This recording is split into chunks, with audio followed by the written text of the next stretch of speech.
এরপরে প্রশ্ন হলো, আমাদের সমাজের প্রতি 100 হাত পর পর জুমা মসজিদ, কোন মসজিদে 1 কাতার কিংবা 1.5 কাতার মুসল্লি জুমার নামাজ আদায় হয়, কিন্তু ইদানিং ওই জুমা মসজিদে ঈদের নামাজও শুরু করে দিছে। শরীয়তে এগুলো কতটুকু জায়েজ, এ ব্যাপারে একটু ভালোভাবে বলবেন যাতে এসব বন্ধ করে সমাজ ঐক্য সৃষ্টির পথে সবাই এগিয়ে আসে। প্রথম কথা হলো, প্রতি 100 হাত পর পর জুমা মসজিদ, এটা সত্য কথা না। কি বলেন? 100 হাত পর পর কি মসজিদে আসেনি এদেশে? তাহলে প্রশ্ন যে করছে এই বেচারা একটু বেশি বাড়াই বলছেন। প্রিয় দর্শক, দূর দূরান্ত থেকে, দেশ দেশের বাহির থেকে, যে যেখান থেকে দেখছেন আমার এই ভিডিও, সবাইকে জানাই আন্তরিক সালাম ও অভিনন্দন। দেখেন, গত কিছুদিন আগে একটি প্রশ্ন খুবই তোলপাড় হয়েছে যে পাশাপাশি আমরা যে মসজিদ করি, অনেকে গণ্ডগোল করি বা ঝগড়া করি, পাশাপাশি মসজিদ করি, এটা আসলে কতটুকু শরিয়ত সম্বন্ধ, জায়েজ আছে কিনা, এই বিষয়ে শায়েখ আহমদুল্লাহর কাছে প্রশ্ন করছেন যে আসলে পাশাপাশি মসজিদ করা যাবে কিনা। তো চলুন আমরা দেরি না করে মূল ভিডিওটি দেখি যে শায়েখ কিভাবে এই প্রশ্নের উত্তর দিয়েছেন। দ্বিতীয় কথা হলো, এই দেশটা ঘনবসতির দেশ, প্রচুর জনবহুল দেশ, এত মানুষ, শহরে বিশেষ করে ঢাকা শহর, চিটাং শহর, শহরগুলোতে বিশেষ করে এত মানুষ মাশাআল্লাহ, এত ঘনবসতি মাশাআল্লাহ, যে রাস্তার এক পাশে একটা মসজিদ হলে আরেক পাশে আরেকটা মসজিদ লাগে। এক বিল্ডিংয়েই এমন বিল্ডিংও আছে যে অনেক বড় বিল্ডিং, শত শত মানুষ থাকে, 2-3 বিল্ডিং এর মানুষের জন্য একটা মসজিদ লাগে, আছে না নাই? এটা ঠিক, কিন্তু প্রশ্নকর্তার একথাও ঠিক যে আমরা আজকাল ঘরে ঘরে জুমা মসজিদ, ঘরে ঘরে ঈদের মসজিদ বা প্রতি বাড়ির সামনে সামনে মসজিদ করার একটা প্রবণতা, টেন্ডেন্সি আমাদের মধ্যে তৈরি হয়েছে। এর মানে আবার এটা না, এটা মনে করিয়েন না যে তাহলে তো সমাজের সব মানুষ নেককার হয়ে গেছে, সবাই আল্লাহর ঘর মসজিদ বানাতে চায়, সুবহানাল্লাহ, ভালো মানুষ সবাই আল্লাহর রাস্তা দান করতে চায়। আসলে ধান্দা সেটা সব ক্ষেত্রে সেটা ধান্দা না, কোনো কোনো ক্ষেত্রে ধান্দাটা ভিন্ন হয়। যেমন মসজিদ করার ক্ষেত্রে অনেকের উদ্দেশ্য ধান্দা কি, যে আমাদের বাড়ির সামনে একটা মসজিদ হবে, আমাদের একটা ভাবসাব হবে, মসজিদ আলা বাড়ি, আছে না নাই? মসজিদ আলা বাড়ি হবে, এই নাম শোনার জন্য উনি একটা মসজিদ করতে চায়, মসজিদের দরকার থাকুক বা না থাকুক।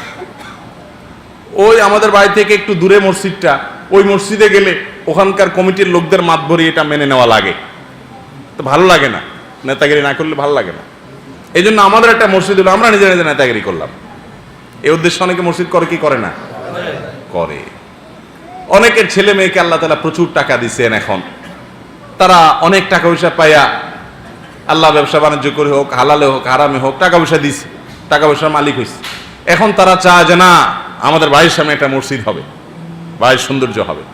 তো এই সমস্ত উদ্দেশ্যে মসজিদের সংখ্যা বাড়ানো, এটার ভিতরে কল্যাণের চাইতে অকল্যাণের পরিমাণ বেশি। বিশেষ করে মসজিদ হবে আল্লাহর জন্য, ওয়ান্নাল মাসাজিদা লিল্লাহ, মসজিদ হবে কার জন্য?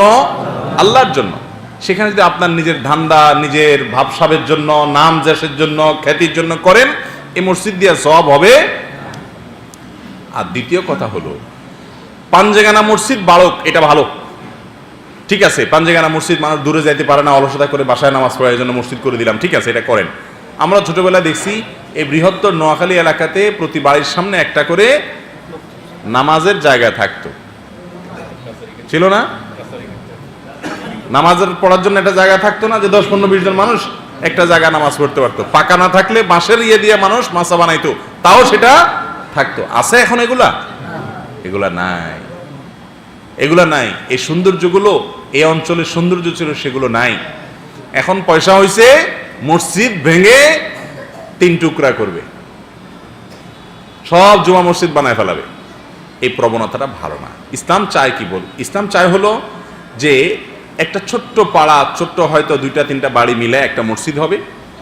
এই মসজিদটা হবে পাঞ্জেগানা, জুমার মসজিদ হবে পুরো এলাকার মধ্যে একটা বড় মসজিদ, যে ছোট ছোট পাঞ্জেগানা মুসল্লিগুলো সবাই জুমা মসজিদে আসবে, সপ্তাহে একবার দেখা হবে। আবার ঈদগাহ যেটা হবে সেটা হবে আরো বড় এরিয়া নিয়ে, যে কয়েকটা জুমা মসজিদের মুসল্লিরা এসে একটা বিরাট ঈদগাহে নামাজ পড়বে। এটা হলো ইসলামের সৌন্দর্য। এটাতে কি লাভ হয়? এটাতে সামাজিক সম্পর্কগুলো খুব ভালো হয়। কিভাবে ভালো হয়? ধরেন আপনাদের এই ছোট্ট পাড়ার মধ্যে একটা পাঞ্জেগানা মসজিদ আছে, প্রতিদিন 5 বার আপনারা একে অন্যকে দেখেন, একে অন্যের খোঁজ খবর নিতে পারেন, একটা সম্পর্ক এলাকায় তৈরি হইলো। কিন্তু আপনার পাশের এলাকার লোকের সাথে আপনার একটু উঠা বসা, একটু যোগাযোগ দরকার আছে না নাই? তাদের রাস্তাটা খারাপ, আপনাদের রাস্তাটা ভালো না, তাদের এলাকা কিছু ছেলে মেয়ে খারাপ হয়েছে, তাদেরকে ভালো করা দরকার, এখানে কিছু সমস্যা আছে, পারস্পরিক সহযোগিতা দরকার, আলাপ আলোচনা করা দরকার। তো এই জন্য একটা জুমা মসজিদ থাকবে, সেখানে আশেপাশে সব ছোট ছোট পাঞ্জেগানা মসজিদে মুসল্লিরা আসবে, সপ্তাহে একবার দেখা হবে, কুশল বিনিময় হবে, জয় যোগাযোগ হবে। এটা হলো ওই সমাজের বন্ধন মজবুত করার জন্য ভালো। আবার যদি ঈদগাহের মধ্যে আরো বড় লেভেলে কয়েকটা জুমা মসজিদের মুসল্লিরা একসাথে হয়, তাহলে বছরে 2 বার দেখা হইলো, পুরা ইউনিয়নের মানুষ বা পুরা থানার মানুষ বা 2-3টা ইউনিয়ন মিলে একটু দেখা হইলো, ভালো লাগবে। এর মধ্যে গোটা ইউনিয়ন কয়েকটা ইউনিয়নের স্বার্থ নিয়ে তারা আলোচনা করতে পারবে, সুসম্পর্ক বজায় হবে, এটা বজায় থাকবে। এই জন্য ইসলাম চায় এই স্টেপগুলো অবলম্বন করে আমরা মসজিদ বানাই। কিন্তু আপনি যদি সব মসজিদরেই ঘরে ঘরে বাড়ির সামনে সামনে যদি আপনি মসজিদ বানায়, সেটা শুধু পাঞ্জেগানা জুমা ঈদ সব একসাথে করেন, তাহলে আপনি নিজের স্বয়ং সম্পন্ন হবেন, কারোর সাথে কারোর আপনার কোনো যোগাযোগ, এটা কি ভালো হবে না খারাপ হবে? আজকাল সব আমরা সেলফিস্ট হয়ে গেছি, সবাই ইয়ানফসি, কোনো কারোর সাথে তেমন কোনো সহায়তাপূর্ণ মানসিকতা নাই। এই জিনিসটা ভালো না। এই জন্য মসজিদকে বানানোর ক্ষেত্রে ওইভাবে বানানোটা ভালো, কিন্তু দুঃখজনক যে সেটা আমাদের দ্বারা আজকাল হচ্ছে না। তারপর যদি মসজিদের পরিমাণ বাড়ান, মুসল্লি আছে সেজন্য আলহামদুলিল্লাহ, কিন্তু মসজিদ কমিটির সাথে গন্ডগোল হয়েছে, কোনো কিছু নিয়ে ঝামেলা হয়েছে, এবার বলছেন চলো আমরা 10 জন মিলে একটা জমি টুকে খুঁজি, কেউ একটু জমি দান করলো, আর সেখানে এবার সবাই মিলে আরেকটা মসজিদকে আমরা নিজেরা নেতা হয়ে গেলাম। এটা উচিত? মসজিদে আপনি কি কমিটির জন্য আসেন না আল্লাহর জন্য আসেন? অতএব কমিটির লোকদের সাথে আপনার মনে মিল নাই, থাকুক মনের অমিল, অসুবিধা কি? তাদের সাথে আপনার অমিল থাকলে আপনি আল্লাহর ঘরে এসে নামাজ পড়তে পারেন কি পারেন না? অতএব এই সমস্ত ঠুনকা অজুহাতে মসজিদ ভাঙা চূড়া বা মসজিদকে ভেঙে টুকরা করা বা কয়েকটা মসজিদ করা জায়েজ নাই।